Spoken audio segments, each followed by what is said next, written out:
Bonjour à tous, je vais faire une nouvelle vidéo pour compléter la vidéo numéro 2 sur le chapitre 9.1 Anatomie et physiologie des appareils reproducteurs. Donc la vidéo a été coupée avant la fin justement de la partie 2.2, donc la gamétogenèse masculine. Donc je vais prendre la suite. Donc dans la gamétogenèse masculine, donc on va présenter les gonades masculines. Donc vous avez ici une coupe transversale d'un testicule. On a déjà complété le début du schéma, on va rappeler. Donc, vous avez un testicule qui est fait donc, de 200 lobules, sachant qu'ici on n'en a que 7 de représentés sur le schéma. Ici, hein, donc ça ce sont des lobules. On a à l'intérieur des tout petits tubes, donc regroupés par 3 ou 4, ce qu'on appelle les tubes séminifères. On a vu d'ailleurs des coupes de tubes séminifères au microscope optique. On a également des canaux qui sont en relation avec la tête de l'épididyme, donc au-dessus du testicule. Et donc justement, chaque testicule est coiffé par l'épididyme qui contient un long canal pelotonné sur lui-même. Donc on va continuer donc la notation. Donc on a ici toute cette partie, hein. Ça commence ici la partie la plus large et ensuite plus étroite, c'est l'épididyme, attention à l'écriture. En 2, donc le scrotum ou les bourses.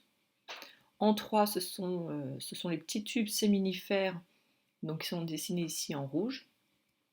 En 4, c'est la partie blanche ici, donc le lobule, avec dessiné à l'intérieur 2 tubes séminifères. En 5, vous avez le canal déférent. Et en 6, on a le fameux réseau de canaux, des canaux en fait, qui vont regrouper tous les tubes séminifères, donc c'est l'arrêté testis. Donc ce schéma de la coupe transversale d'un testicule, vous devez être capable de la noter, d'accord? Replacer tous ces termes. Alors, dans le document 5 suivant, vous avez donc la coupe transversale d'un tube séminifère. Donc, c'est ce qui a été vu dans l'activité 3 du chapitre 9.1.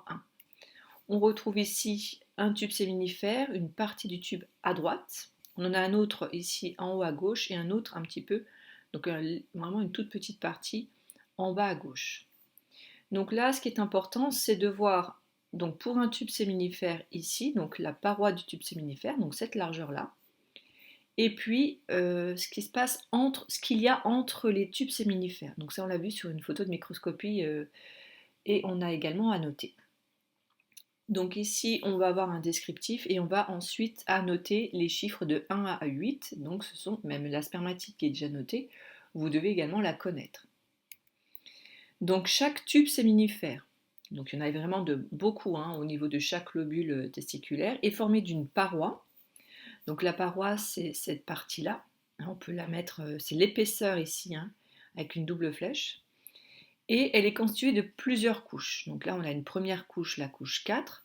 Ici, on a la deuxième couche, ce sont les cellules 6. La troisième, les cellules 7. Ensuite, les spermatides. Et enfin, on verra les spermatozoïdes, donc en 8.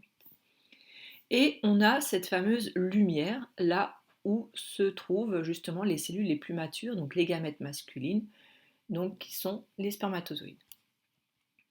Donc la paroi contient deux types de cellules, on l'a vu en activité, il y a les cellules germinales, donc les cellules 4, 6, 7 et 8, y compris la spermatide qui est déjà indiquée. Et on a d'autres très grosses cellules ici, donc le cytoplasme en orange, le noyau en rouge, ça c'est une seule cellule.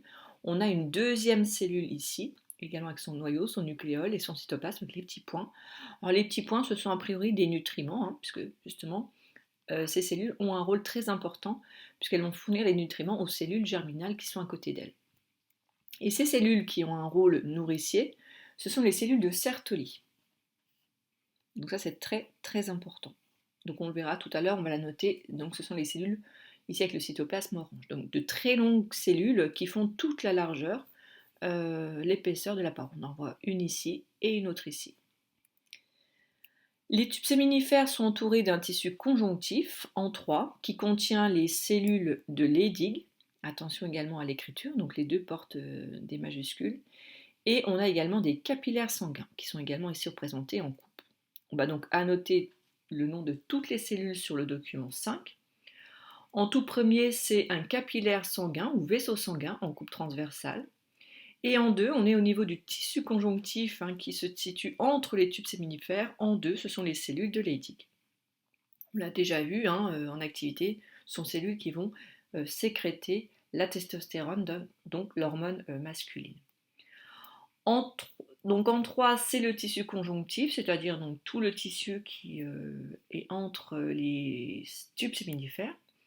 Et en 4, on va commencer à noter les cellules germinales en partant de celles qui sont plus en périphérie, proches vraiment de la périphérie ici du tube séminifère, et on va aller ensuite vers le centre, vers la lumière. Donc ici en 4, c'est la spermatogonie. En 5, donc là c'est la fameuse cellule de Sertoli qui a un rôle nourricier, donc elle ne fait pas partie des cellules germinales. Ensuite, on a la cellule germinale qui va être formée à partir de la spermatogonie, c'est le spermatocyte 1. Ensuite, à partir du spermatocyte 1, on forme des spermatocytes 2. Ensuite, les spermatocytes vont former des spermatides. Et en 8, on retrouve donc nos spermatozoïdes qui sont les gamètes donc masculines. Donc ce document, vous devez également savoir l'annoter. Donc connaître l'ordre des cellules, dans quel ordre il faut les annoter, et les fameuses cellules de Sertoli qui sont dans le tube séminifère et les cellules de Leydig qui sont dans le tissu conjonctif, donc entre les tubes séminifères. Alors sur ce schéma, on a également des petites photos, des petits schémas des différentes phases de la mitose, puisque justement, et donc la division cellulaire également la méiose. D'accord, ça c'est très important. Alors justement la spermatogénèse. Donc tout d'abord, vous devez savoir définir ce mot. Donc genèse, on sait que c'est formation d'œufs et spermato, donc c'est la formation des spermatozoïdes. Elle a lieu dans les tubes séminifères, donc au niveau des testicules. Donc si vous dites testicules, c'est pas suffisant, il faut vraiment citer la structure des tubes séminifères. Elle se fait en plusieurs phases, on vient de le voir avec les différentes cellules germinales, sur une durée moyenne de 72 jours. La spermatogénèse, donc c'est la production des gamètes chez l'homme, elle commence uniquement à la puberté. Par contre, elle se poursuit donc toute la vie. Donc ça, on verra que c'est une grande différence par rapport aux femmes. La spermatogénèse est stimulée par la testostérone, qui est une hormone produite par les cellules de Leydig, qui elles sont localisées entre les tubes séminifères, donc juste à côté des capillaires sanguins. Alors, dans le document 6, on vous donne les étapes de la spermatogénèse. On voit au début, à gauche, c'est bien une spermatogonie, la cellule qui est à l'origine de toutes les dernières, qui sont les spermatozoïdes. Donc ici, on a des gamètes, des cellules différenciées, des cellules spécialisées, et à gauche, on a des cellules qui ne sont pas du tout différenciées. Alors, vous avez une première étape ici, à partir d'une spermatogonie, on va en produire un grand nombre. Donc là, on va avoir une multiplication, on veut avoir donc à la fin des cellules ici identiques. Donc on n'a pas vu en activité, mais elles vont subir donc plusieurs mitoses, et on va parler de spermatogonie, et ensuite spermatogonie A ou B. Mais gardez en tête, on va produire un grand nombre de spermatogonies. Ensuite, donc ça c'est la phase de mitose, vous l'avez en dessous. Et à partir de là commence, à partir de justement de la puberté, on va avoir la première méiose, puis la deuxième. Donc la première méiose, c'est donc une spermatogonie qui va donc ici s'accroître et justement, on va former un spermatocyte 1. Ce spermatocyte 1 va subir la méiose 1 pour donner deux cellules filles, d'accord, qui vont correspondre au spermatocyte 2. Et ensuite, on a la méiose 2 qui va nous permettre d'obtenir 4 spermatides. Et là, on a donc enfin, donc là on n'est plus dans la méiose. La méiose, c'est vraiment, on part de la spermatogonie jusqu'au spermatide. Et ensuite, chaque spermatide va changer de forme, on l'a vu en activité. Elle va donc perdre une grande partie de son cytoplasme. Les mitochondries vont se concentrer au niveau de la pièce intermédiaire. Donc là, on voit que chaque spermatide va se différencier en spermatozoïde, qui est donc une cellule mature, un gamète. Voilà, donc si on vous demande, selon la question, si on parle seulement de la méiose, vous parlez juste des spermatogonies jusqu'au stade spermatide. Si on vous parle vraiment de multiplication, d'accroissement, etc., vous devez vraiment parler de toutes les cellules qui sont ici. Donc ça, c'est un tableau qui représente donc de manière générale la spermatogénèse. On rappelle rapidement qu'ici, on a donc des cellules diploïdes.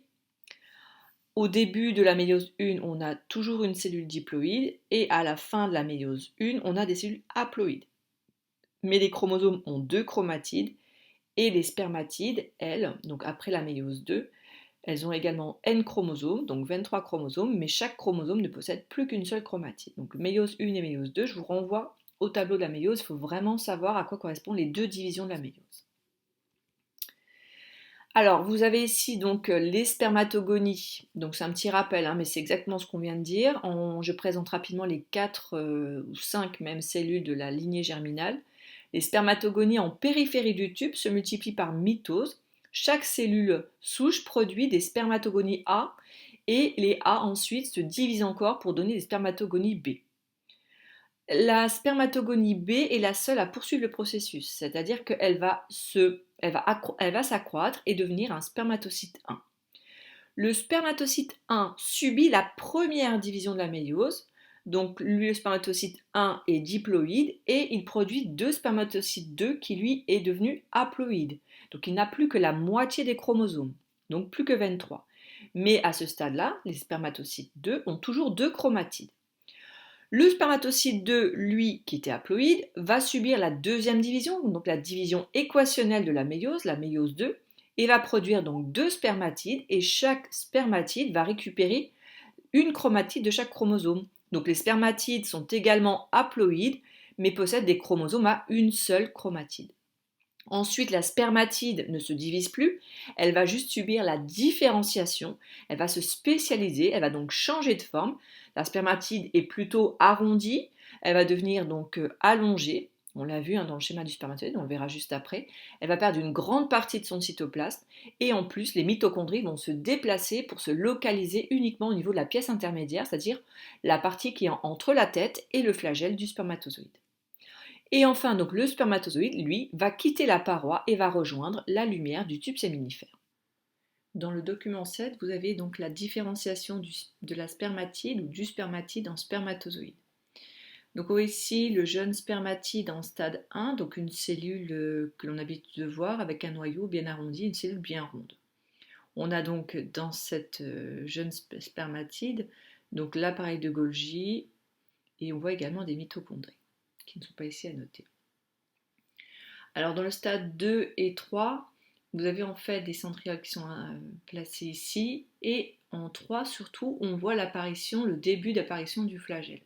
Donc grâce à des microtubules, ces protéines qui vont s'allonger et en s'allongeant elles vont étirer une partie du cytoplasme. Ensuite en 4-5 on parle de jeunes spermatozoïdes, on voit déjà le flagelle quasiment terminé. On a le cytoplasme ici qui est un peu exclu puisqu'on a le noyau qui forme ici partie plutôt ici ovale, on a la tête, et l'acrosome qui commence à se former ici en rouge, qui était déjà présent au stade précédent.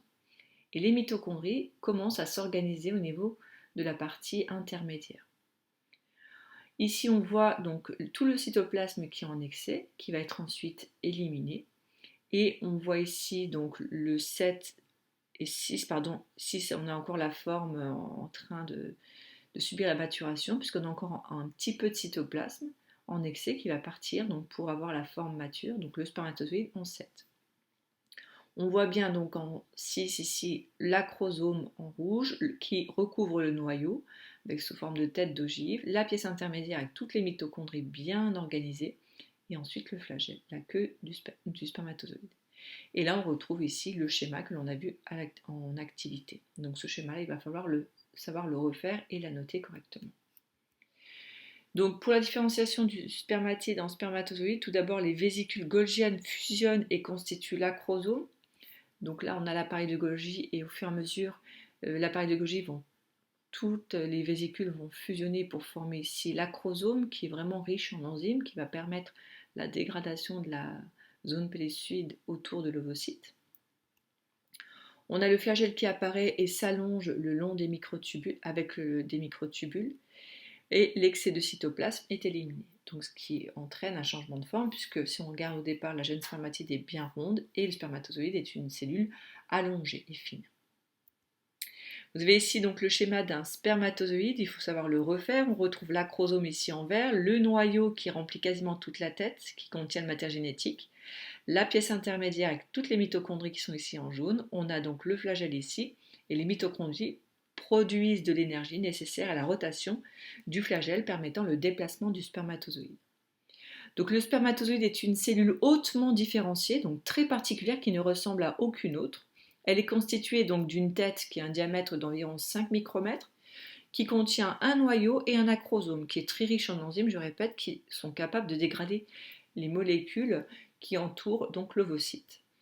D'une pièce intermédiaire qui contient, elle, des mitochondries qui vont produire l'énergie nécessaire à la rotation du flagelle et déplacement du spermatozoïde, et enfin d'un flagelle qui fait à peu près 50 micromètres, ou la queue du flagelle qui sert au déplacement de la cellule.